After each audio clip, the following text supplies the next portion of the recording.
Support for WKGC Public Media comes from listeners like you, people who believe in the power of local radio to inform, inspire, and connect the Emerald Coast community. Your gift helps keep educational and entertaining programs on the air while creating hands-on learning opportunities for students. Become a listener supporter today and give securely at WKGC.org. WKGC, education, entertainment, and everything in between.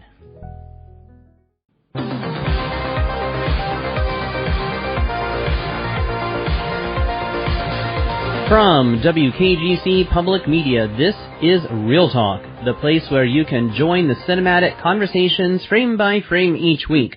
I'm your host, R.L. Terry. If movies are your thing, give us a ring, 850-772-6803 to join us on air, or if it's more convenient, you can text us at 850-329-8936. We'll get your calls and messages later in the show. Today we're diving into a film that proves not all magic tricks are created equal. In fact, some should have stayed in rehearsal, in the opinion of this critic anyway. The real magic of today's film, Now You See Me, Now You Don't, and I say this with all sincerity, is how it made it past opening night, how this thing made it past previews. Borrowing a line from Madeline Kahn in Clue, he was an illusionist. He wasn't a very good illusionist, and that sentiment fits this tertiary entry all too well.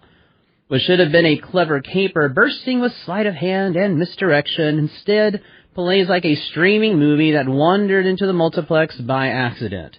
Of course, you could say that about a lot of movies these days. Couple that with a plot with more holes that a jury on the O.J. trial couldn't ignore, and stakes that vanish faster than a bad magician's assistant, social commentary delivered with all the nuance of a bumper sticker, and you have a film that desperately wants to dazzle, but never flickers.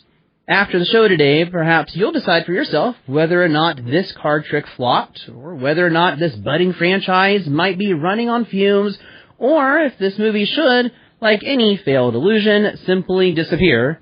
Let's get into it.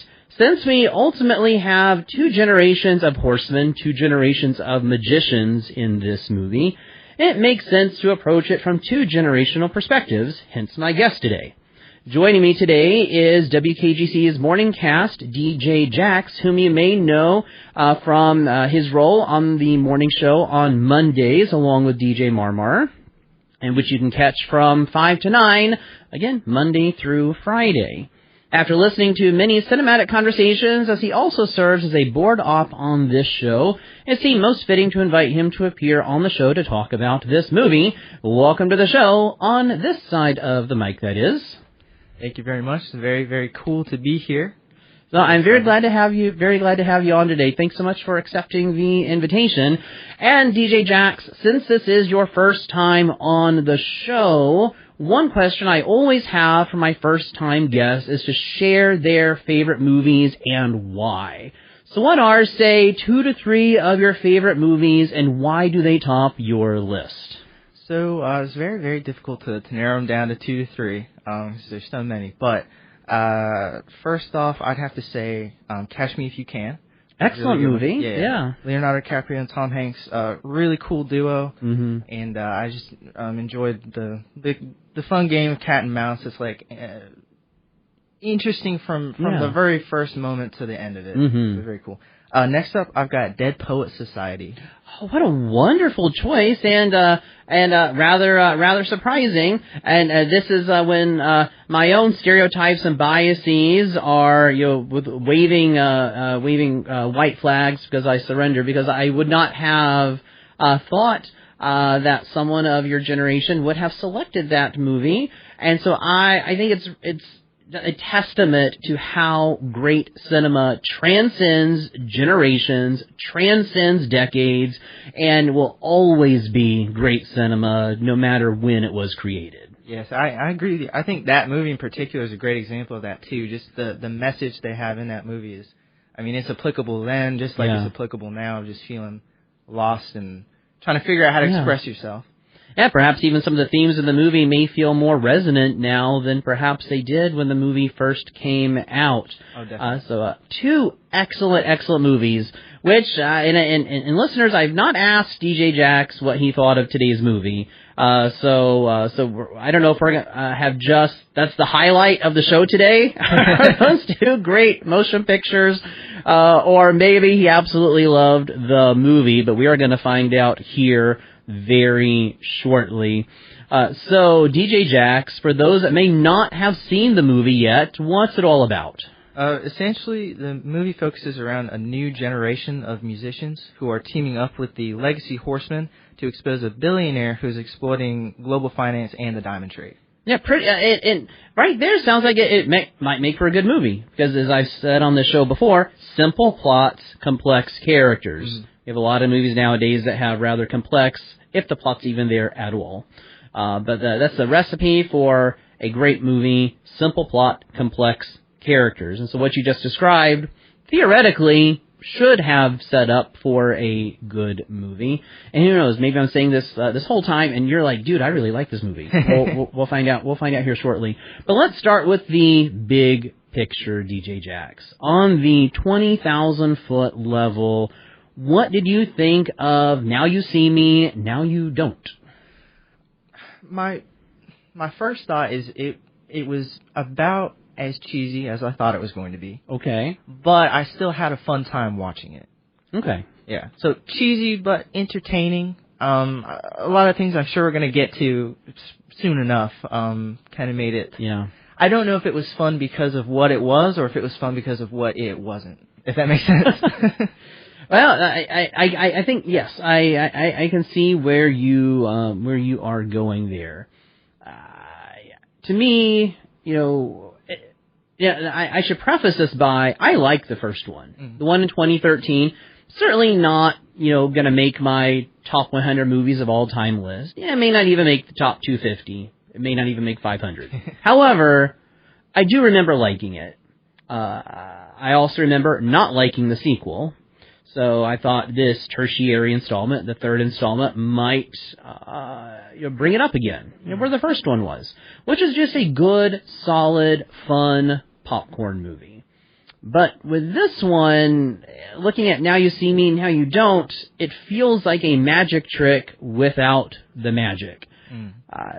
It's an illusion performed with all the spectacle of a streaming original movie with a bigger budget, but it's missing all the wonder that made the first one really a delightful surprise. And so I feel what should have been a clever caper wrapped in misdirection, sleight of hand, and showmanship, it instead plays out like an inflated pilot episode for a franchise desperate to convince us it still has something up its sleeve. Mm-hmm.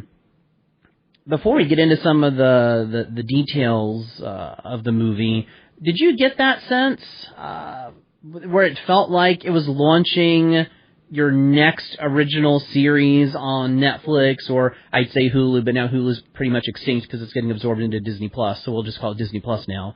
Did it? Because it felt like that to me. It's like, this feels like you're launching not a movie franchise, but a television series. What do you think about that?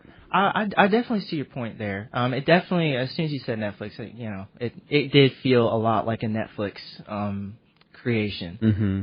And then some Netflix creations are very good, others not so much.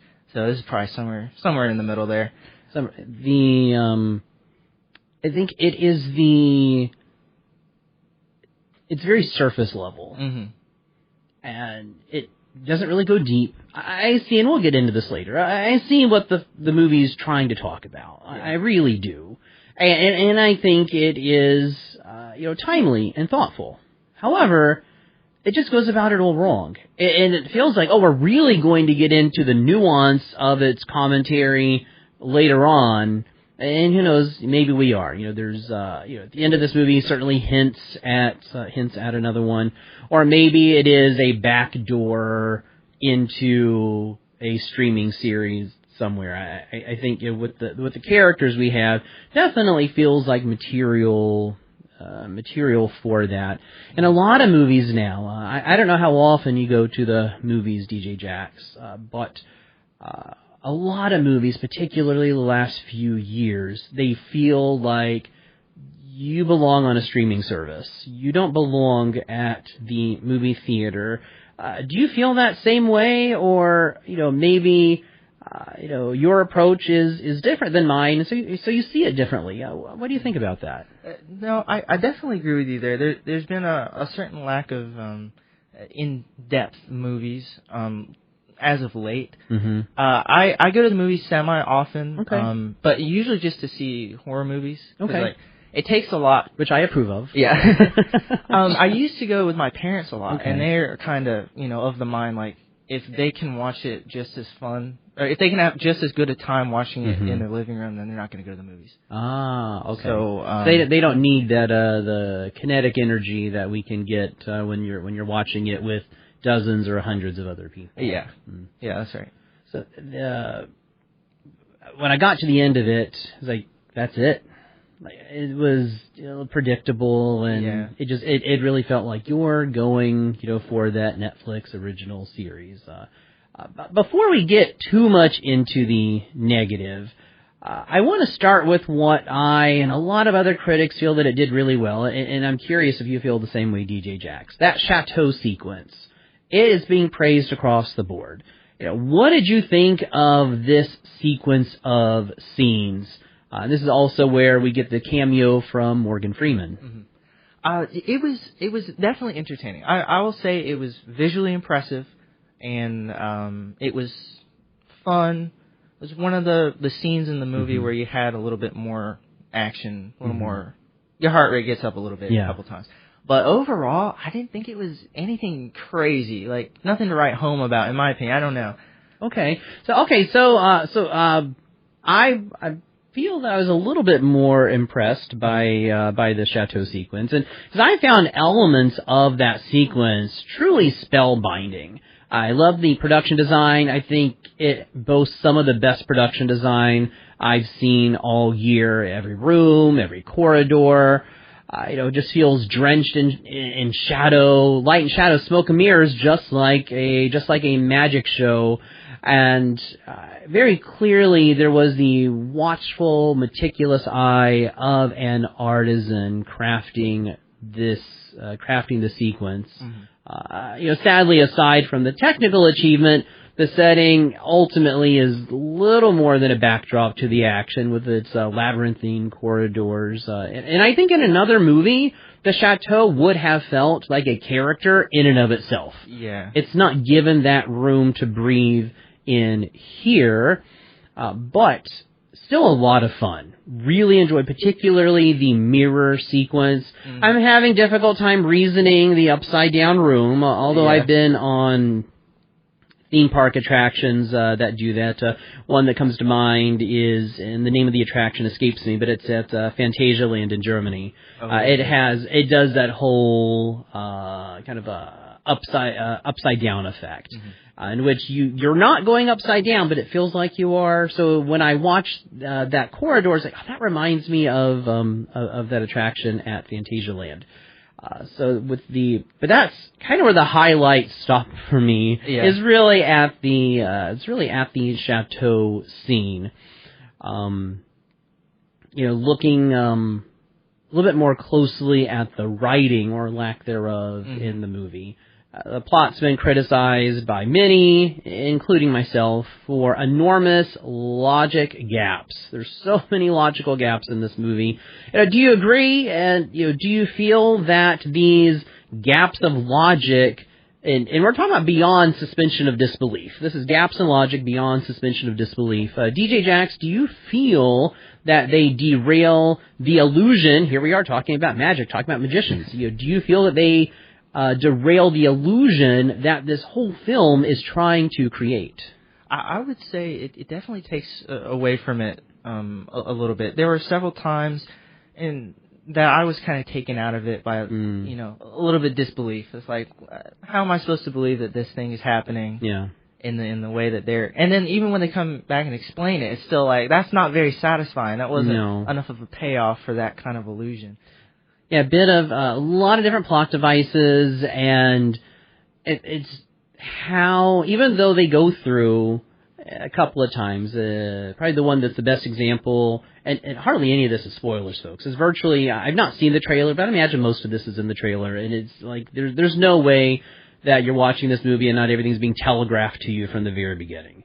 We have the diamond heist towards the beginning of the movie, and then the magicians, they go through and explain how they achieved the theft, and even looking back at what they did, it's like, how was this even set up? Yeah. And in a movie,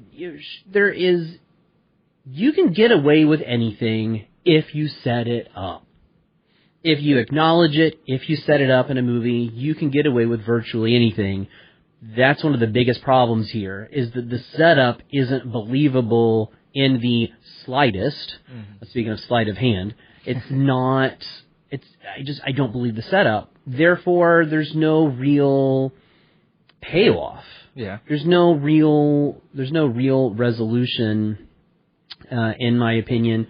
I think we got a lot of inconsistencies in the plot and even motives in the characters, and again, lacking of setup. And so when you look more closely at it, it just kind of crumbles under the most mild level of scrutiny, and they break the illusion of what could have been a clever heist. Mm-hmm. I enjoy heist movies. Yeah, Ocean's 11, just to grab one that I think most people have seen out of the air here.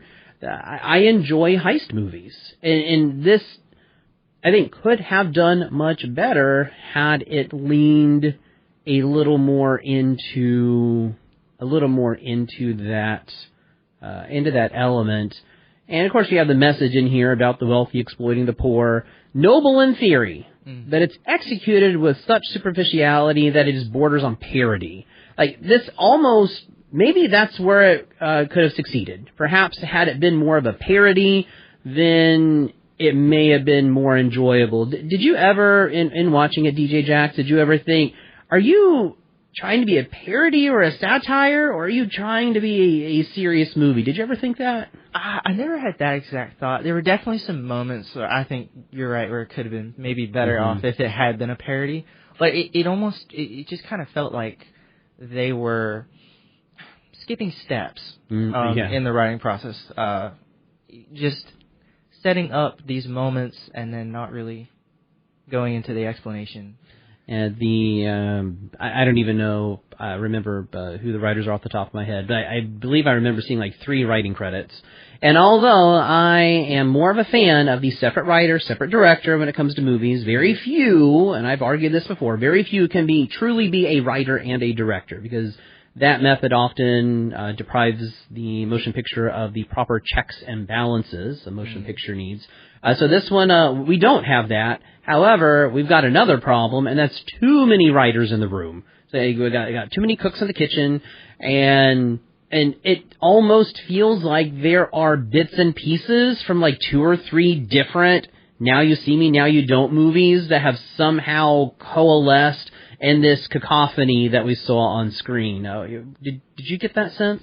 Yeah, a little bit. Like they weren't sure what their goal was of the movie. So a lot of lack of focus. Never mind the magicians watch my left hand while my right hand's doing the real magic, or the inverse. But anyway, you're listening to Real Talk on 90.7 WKGC. I'm your host, R.L. Terry, and today I am joined by the morning cast, DJ Jax.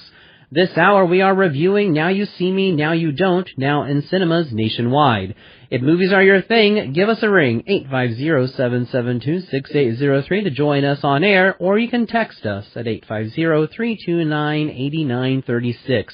Don't go anywhere. We'll be right back after this break. Welcome back to Real Talk on 90.7 WKGC. I'm your host, R.L. Terry, and today I am joined by my guest, the morning cast, DJ Jax. This hour we are reviewing Now You See Me, Now You Don't, now in cinemas nationwide. If movies are your thing, give us a ring, 850-772-6803 to join us on air, or you can text us if it's more convenient at 850-329-8936. So DJ Jax, first of all, when I asked you to be on the show, I said it's not necessary to be on the show, but for full context, you may want to go back and watch the original Now You See Me. Did you have an opportunity to watch Now You See Me before watching this one? No, I didn't. I have seen it once before. You have? Okay. Yeah, originally when it came out, I think. Okay. But it's been a while, so I had some... 12 years. 12 years. Goodness, yeah. It doesn't even feel like it's been that long. So, okay, but, in what you can remember, the returning cast, those are legacy performers who anchored the earlier installments. They slip back into their roles with mostly, a little uneven, but mostly the same charm and chemistry to which we were accustomed, particularly in the first movie. Woody Harrelson always delivers an entertaining performance, ever since his days on Cheers. A lot of people forget about that Woody Harrelson got his start on Cheers. He's introduced in the third season, and then he continues out the run. He would later go on to make at least one, I can't remember if it's 2 or not, but it's at least one cameo, where he's actually a featured player in an episode of Frasier, which I always liked a little more than Cheers, but both great shows, some of the best written sitcoms of all time. And so I love getting to see him on screen, whether it's in movies like this or Zombieland. Like Woody Harrelson, and he's got comedic chops and dramatic chops. Mm-hmm. Just what a fantastic actor. And yes, Morgan Freeman's cameo, listeners, is a genuine delight in the movie, a sprinkle of prestige that I feel the film desperately needed, and perhaps could have used a lot more of that sprinkle of prestige. So while the returning cast, in my opinion, still works for the most part, I feel there are many flaws in our new teen characters. And to put it bluntly, they feel grating and ideologically shallow. What do you make of that evaluation, DJ Jax? Did you react similarly to these new characters, which are probably around your age, maybe a little bit younger than you? So, did you react similarly to these characters as of or close to your generation, or did you feel a disconnect? What was your reaction to the introduction of these new? There's 3 of them. These new teen characters in Now You See Me. I felt they were a little bit, like you said, shallow. I didn't really feel a strong connection to them. I saw it with a friend. She's a little bit younger than I am, and she too felt like nothing towards them. Okay. It felt like they were kind of caricatures of these. Yes. Yeah. That's what they felt like, caricatures. Uh-huh. So please describe that a little bit more, because I don't often get to talk about movies, that have where I can have this generational approach to it. So this is a lot of fun for me, and I am a little surprised, because I would have thought, again, it just goes to show, can't judge a book by its cover, and you can't be careful how you stereotype generations, because I would have thought that there would have been more of a connection there. So I'm surprised. So what was it about them that where you didn't feel that you were able to make that connection? Well, I feel like they didn't have enough time, or maybe not enough effort put into fleshing out these characters. Mm-hmm. They felt like they were just stereotypical characters that you see in movies, for all time, but not as well developed or well established. They came on a little too strong, like, agreed. In the first few seconds, so it's like, we're going to put all the personality into them in these first few seconds, and then just kind of let it... Which is a great point, because if you show all of your cards, here we are talking about magicians, if you show all of your cards up front, well, you've got nothing to reveal later. Yeah. And even if it's a popcorn movie, characters should still be like an onion, and you peel away each of those layers. And I agree with you, DJ Jax. These new teen editions felt manufactured, and their overly self-righteous attitude was grating on my nerves, and virtually everything they said and did was narratively unearned.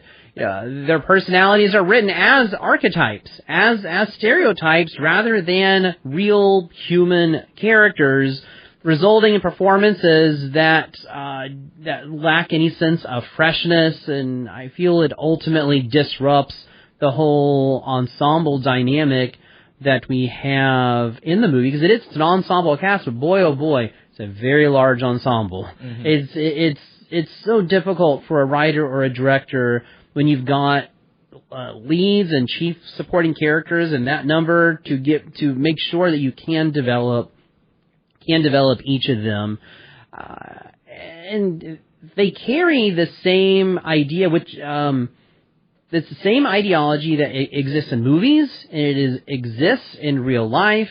That they have this idea of how the world is supposed to be, and they are going to be as obnoxious as they can to remind you of that. Individuals, again, unfortunately, they do mirror, some of what I see, or a lot of what I see in real life, are utterly allergic to any accountability, and I feel they embody the worst tendencies of modern franchise youthification, modern youth culture. Because the film, right at the very beginning, and this is Jesse Eisenberg's line, and so I hold his character partly to blame, sets them up as the only ones who can fix the world. All the while, they display a profound lack of understanding of the world's complexities.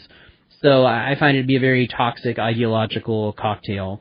So when you're looking at these the characters in the movie, DJ Jax, do they remind you of what you see, in real life, or maybe that's a flaw on my part. Maybe I'm seeing traits and types where they aren't.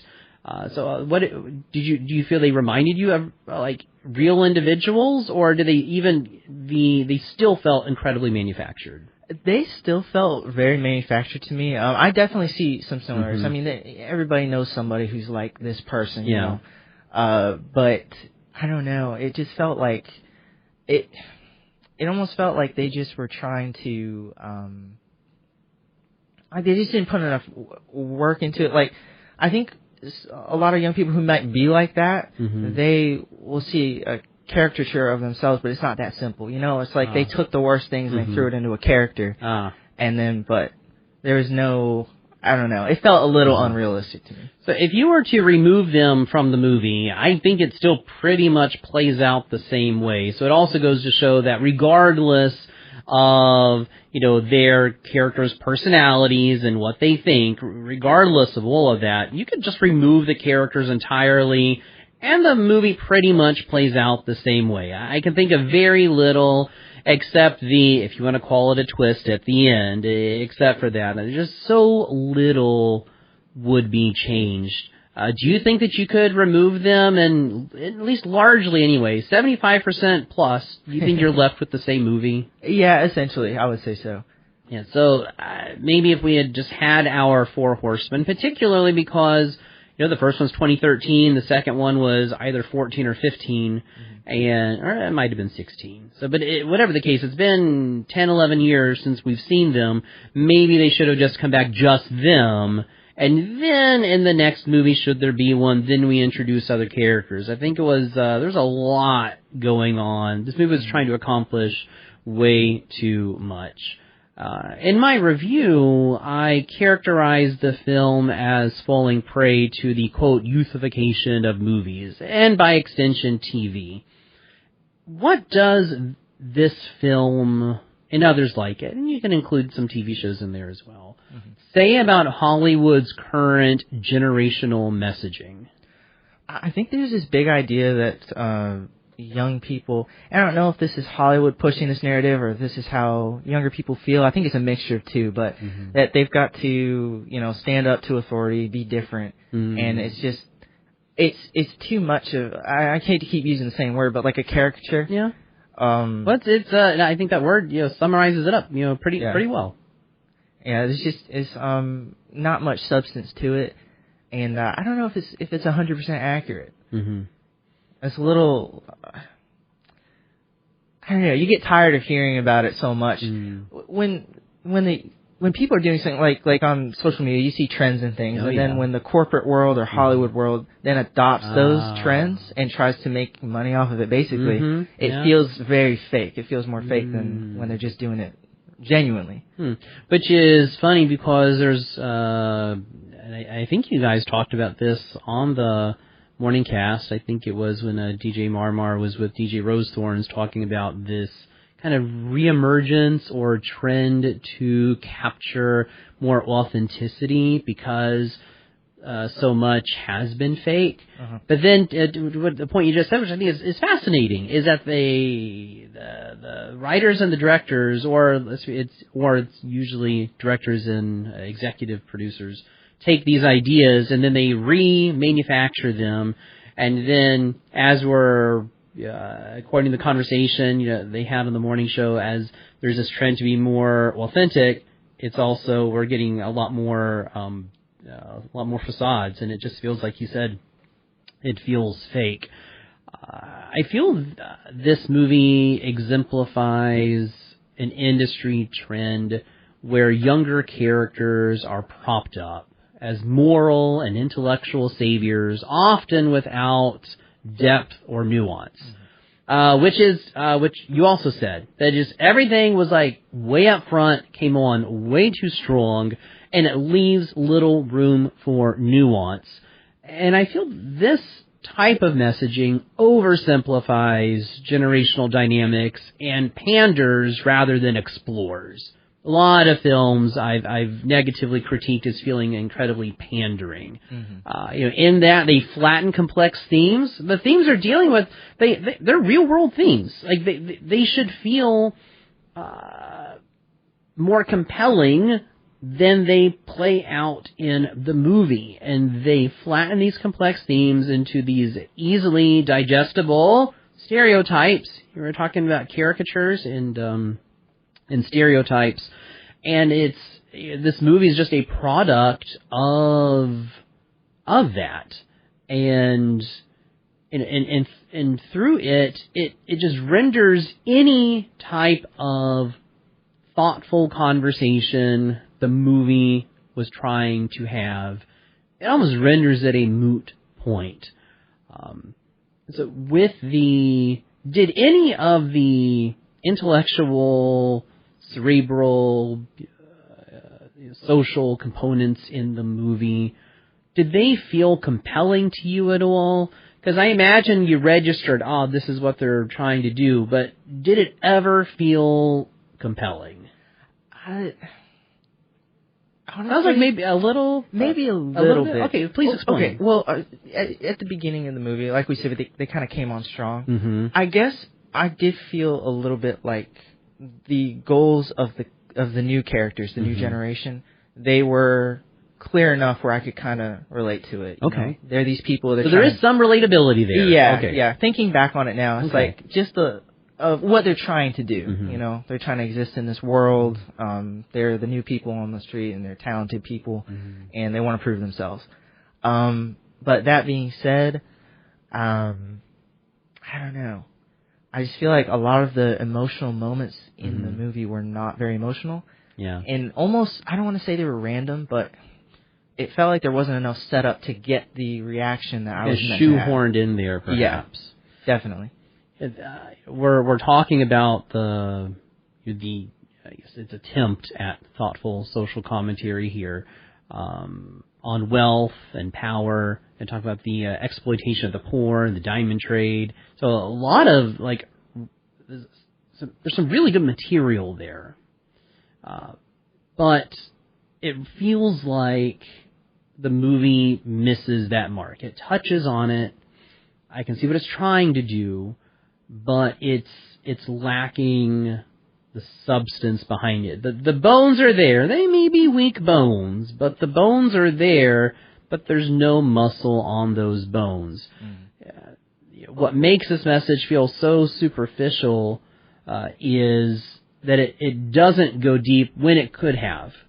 I did not look to Now You See Me, Now You Don't to be a deep movie. I fully expected it to be a popcorn movie. Mm-hmm. But even a popcorn movie has those moments where there's little thought-provoking moments here and there, which gives the movie just enough depth where you can at least take the theming seriously. How could the film, DJ Jax, how do you think the film could have approached these themes more effectively? Do you think it just required a few tweaks? And I don't like getting in the habit of rewriting a movie, but just in what we have here, where were those missed opportunities? I think one big missed opportunity, I think, was not spending more time to flesh out the main antagonist. I think, cause I believe I've seen her in another movie where she played a similar character. I forget her name, forgive me, but she did Ilsa. I would say Ilsa Faust, but that's Rebecca Ferguson's character from Mission Impossible. Ilsa Fisher, I think the actor's name is. I think you might be right. But yeah, I saw another movie with her, and she played a similar character and it was very good. And I was thinking, what made that stronger than Now You See Me, Now You Don't? And I think it was just they relied on, again, same with the new generation, they relied on this one stereotype. moment. Yeah, stereotype, and this one moment at the beginning where she shows herself to be a dominant player in the field. Yeah, very ruthless. Yeah, but it didn't really hit with me that much. And I think they expected us to take that and just apply it throughout the rest of the film, but I honestly didn't feel that much. I don't know. She didn't really feel like that much of a bad guy to me. So it gets down to writing. Of course, it wouldn't make for a very fun discussion to just, it's bad screenwriting and then move on. But it does get down to that, though. It's like it was, not very well developed character. We talked about stereotypes with our teen characters just a moment ago. We've got stereotypes with her villainous character. And I agree with you, DJ Jax, that I don't think the writers made her evil enough. It's there, but not, she's not evil enough. She's not ruthless enough. The most ruthless we see is right there at the very beginning. And you mentioned earlier, so much was just wasted at the very beginning because you're blowing all this energy at the very beginning and then you don't have anything, from which you can build. The movie is wealth versus poor messaging. It's handled way too broadly. Which is in part why we don't have a more villainous villain, because everything is much too generic, much too broad. It ultimately feels more like a slogan than an actual story.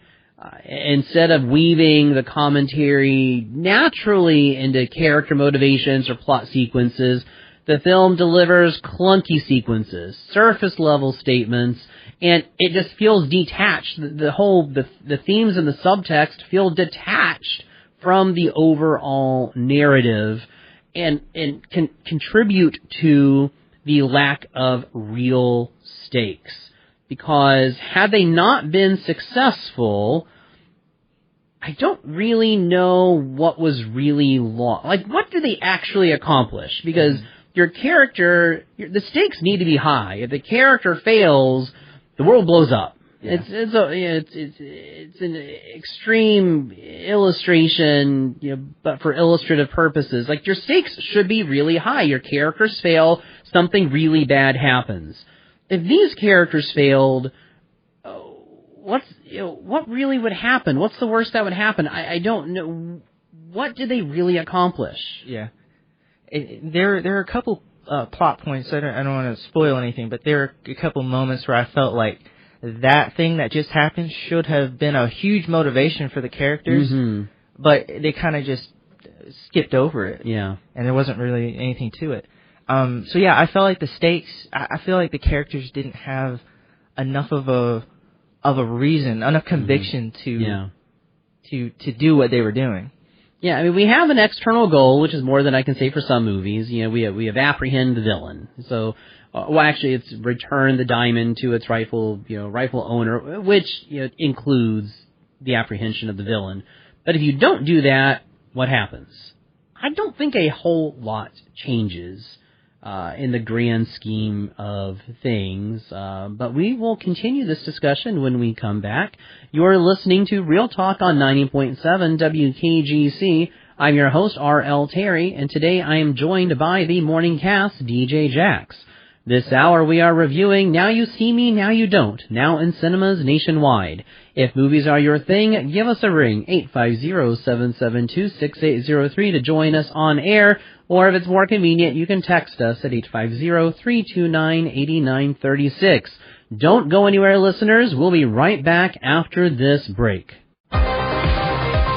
Welcome back to Real Talk on 90.7 WKGC. I'm your host, R.L. Terry, and today I am joined by returning guest, the morning cast DJ Jax. This hour we are reviewing Now You See Me, Now You Don't, now in cinemas nationwide. If movies are your thing, give us a ring, 850-772-6803 to join us on air, or you can text the show at 850-329-8936. From a cinematic standpoint, DJ Jax, I described the non-existent tension in the movie in my review, and we touched on this a bit before going into the last break there. But focusing more on this idea of the non-existent tension, do you agree that the movie employs a kind of comic book logic and stakes, or lack thereof, as we just talked about a moment ago, rendering it difficult to form any meaningful emotional investment? Because there's nothing wrong with comic book logic. Comic book movies can be a lot of fun, but it feels comic book logic-y. We'll make that a word. Comic book logic-y, but it doesn't have the showmanship or the entertainment value of a comic book. What do you think about the tension, lack thereof, in this kind of comic book approach? Well, I think comic book is a great way to describe it. It reminds you of some like Marvel movies, or DC movies, where it's just you got to save the world, and this is why, and this is how they're going to do it. Mm-hmm. But I do think, even with that being said, I think that there is just a general comic bookization of movies in the modern cinema. I know people have talked about it. I think Martin Scorsese was a big one who was talking about how Marvel movies aren't cinema. Yeah. And a lot of people took issue with that. I wouldn't go so far. I was Team Scorsese the whole all the way on that. But I do remember that it did cause quite a stir. Yeah. But there's something to that. Even Marvel itself, when they started introducing their TV shows, they felt more like comic books and less like movies. And so I think maybe you felt that effect not only in the television shows, but you felt that effect on the movies. You felt the introduction and really the integration of the television shows, because some of the plot points in the movie are inspired by, derived from the TV shows, even though in their defense, at least insofar, it's not been a need to watch the TV shows. You can still watch the movies, but they did start playing that up. And so are you saying that by playing that up, by relying as the television show is a feeder, perhaps, that the quality has been tainted? I would say so. I'm not sure really where it lies. Aside, well, I know Disney took over or bought Marvel, I should say, and maybe that changed things a little bit. But I don't really know to what extent that is. If maybe after their big Endgame arc, they ran out of ideas and they're trying to. and it does kind of feel that way. Because I think I've seen all the movies that have been in cinemas since Endgame in the Marvel series. And it's, I can, I think with that, the ideas feel more microwaved. Maybe that's a way of, maybe that's an apt illustration, that there's a kernel of an idea, and it's just microwaved, cooking it. It's like cooking a meal in a microwave, which, something that I try to avoid. My microwave is pretty much just used for popcorn, and that's it. Because it does not heat food the same way. And that's after Endgame. Before Endgame, I felt we were in a slow cooker. We were in a crock pot before Endgame, and even through Endgame. After that, I do feel we've gone from crock pot to microwave. Yeah. And this movie feels very microwaved. Yeah. It's an idea that was thrown into the microwave, and this is what we get. I think contributing to this are invincible characters, because these characters never get hurt. And when characters never get hurt, when characters rarely or never fail, they are uninteresting. Mm-hmm. One of the reasons why I'm not a big Superman fan, because Superman, I know he's got the kryptonite that was introduced to make him more compelling, more human. I get the history, but for all intents and purposes, it's difficult for Superman to fail. Yeah. And so I'm not as drawn to his character as opposed to Batman, who's got lots of flaws. Very, very human. And so by the movie relying on these invincible characters with these gravity-free stunts, that even though it's all about magic and showmanship, I still don't believe them, and very predictable reversals. Yeah. The film is sacrificing that tension. It's sacrificing those stakes. It's rendering everything almost meaningless, and with no real stakes or sequences stakes played out through sequences and scenes that feel like little movies in and of themselves, where they're always pointing to the end of the movie. They're developing the plot. And without any real consequences, these scenes play out like, comic book panels, but without that stylization or charm. They're just like cranked out as if an algorithm spit out these sequences and scenes, and leaving the audience emotionally mostly disengaged. And it's just not as much fun. And a movie like this should have been just a fun diversion. Yeah. And I just wasn't getting that. From the movie. In a movie that's all about magic, it feels that it misses the mark on cinematic magic. And aside from the chateau sequence, what do you think? Does it ultimately feel? We kind of started with this question, and now as we begin to wrap up our conversation this morning, does it feel more like a streaming original than a feature film? I would say so. I think as far as the cinematic magic, it didn't really. Now, about the chateau sequence. Now, I will admit, I didn't know, and it's probably from my less developed eye, I wasn't sure what's CGI, what's practical. Having since learned that a lot of the things they did in that chateau sequence were practical effects, that made it more impressive to me. And maybe it's sad we live in a world where I see something on the screen that's really cool, and it doesn't impress me because, I don't know, I can't even imagine what went into it. But my first thought was, it's CGI, and I later learned no, there's quite a lot of practical effects, which is why I end up describing it as some of the best production design, because there's real design there. Those actors are in those spaces. This entire sequence of scenes is not playing out in front of a giant green screen, and you can tell that because there's directional light.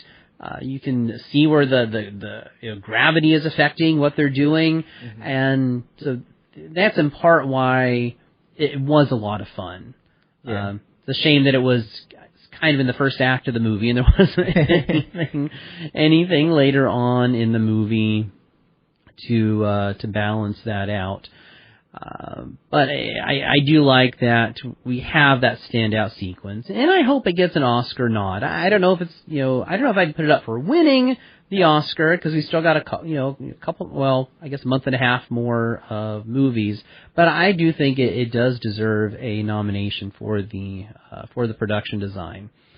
Otherwise, there is a lot of CGI. Flat visuals, it's got formulaic pacing, and it's the type of pacing and development or lack thereof that I see more, increasingly common in the movies, unfortunately, but more common in streaming movies. And I think when you do that, you take what could have been a theatrical spectacle, and it just diminishes the franchise's identity. So knowing all of this, everything we have talked about today, DJ Jax, as we near the top of the hour, do you think that the franchise should continue based upon what you remember from the first one and what you saw at Now You Don't? Or do you think that this magic trick, this magician, simply needs to disappear? I think that there's still something to it. I think there's something in there. Okay. You know, I still had fun watching it, and I think that they could do something with it still. But we got a few minutes here. What would you do? So can't change anything in this movie. The movie's the movie. Mm-hmm. So where does it go from here? Because you said you feel there's something there, which is more than I have. So I'm curious. Uh-huh. From that little something, where would you like to see the franchise go, and what would you do with that little something that you've identified? I think they have two directions they could go. They could keep the original Horsemen still going forward, which I think probably a lot of people want to see. If they're going to go to this movie, they want to see the characters that they saw the first time keep going. But if they want to introduce a brand new cast, and keep going with the younger generation, then I think they have to develop these characters a little bit more. Not in a retconny sense, where they're going back and changing things and making it out like they weren't these characters they were in the first movie, but just developing it. And then, again, raising the stakes. If they just, I don't know, make the plot points lead to the ending a little bit better, I think. Yeah. Every scene in a movie, whether it's a popcorn movie or its most compelling motion picture you've ever seen, every scene in the movie should point to the end. Somehow, some way, even if it's just a little kernel of knowledge, a little kernel of something, should always point to the third act, should always point to the resolution. And I think it's inevitable that we're going to get another Now You See Me movie. I like the title. I think it just simply should have been Now You Don't. Just like it shouldn't have been Now You See Me, Now You Don't. The title of the movie just simply should have been Now You Don't.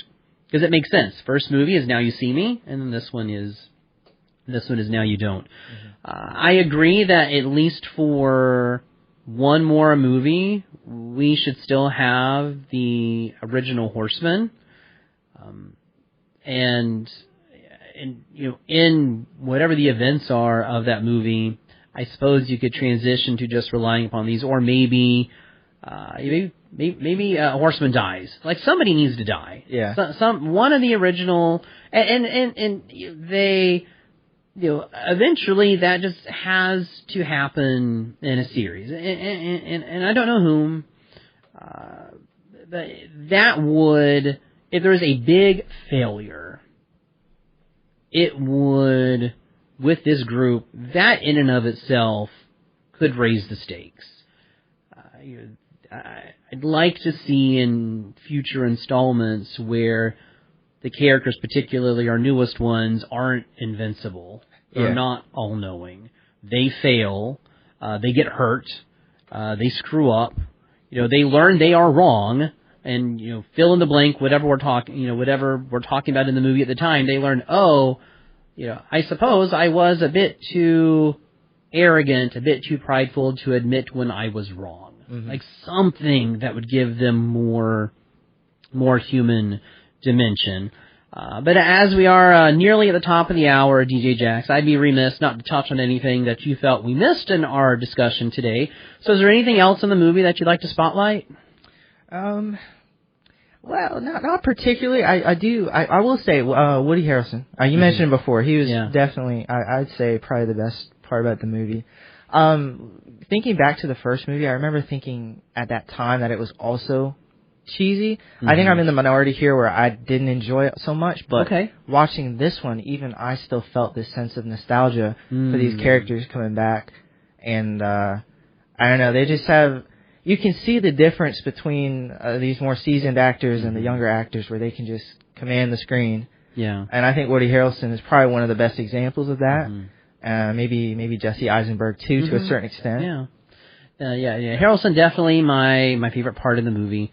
I did laugh though. Like I genuinely laughed. It wasn't laughing in irony. I genuinely laughed when after the big opening scene, what will eventually become our three newest horsemen are walking away talking about doing impressions of the original horsemen. And I thought the impressions they gave were fun. Yeah. Because they imitated them very well. And it was probably one of the most real conversations among that group the whole movie was as they're walking down the sidewalk, because that feels like a conversation that in real life would have taken place after this big opening. And I thought it was really funny, genuinely funny when they were doing their impressions of the original horsemen. But I want to thank you for joining us today, DJ Jax. I know we were on the morning cast together this morning. DJ Marmar, she was out sick. She's thankfully going to be back this week. So thanks for hanging around all day today so we can talk about the movie. And I imagine between the morning cast early this morning and the show that we're on right now, I imagine you're ready for a nap. I would say so. It's been a pleasure. I've really enjoyed doing both these shows. And it's been a really cool experience, so thank you. Well, you're welcome. Glad to have you on. Glad to have you on the show. If you missed any of today's episode, listeners, or to listen to past episodes of Real Talk or other shows on WKGC, we are on a podcatcher near you. Just search for WKGC Public Media on your podcast service of choice. Real Talk will be back next Monday to not talk about Wicked for Good. Sorry to disappoint you folks, but there's a 40th anniversary of a movie that I gotta do here in November, and I'm quite honestly more interested in it anyway. Real Talk will be back next Monday to celebrate the 40th anniversary of Clue with returning guest film critic Sean Bowman. But for now, stay tuned for Jazz in a Minor Key with Walter Hale coming up next. Thanks to all of you for listening. I hope you'll tune in again next week, same time, same place, for more Real Talk on 90.7 WKGC. Support for WKGC Public Media comes from listeners like you, people who believe in the power of local radio to inform, inspire, and connect the Emerald Coast community. Your gift helps keep educational and entertaining programs on the air while creating hands-on learning opportunities for students. Become a listener supporter today and give securely at WKGC.org. WKGC, education, entertainment, and everything in between.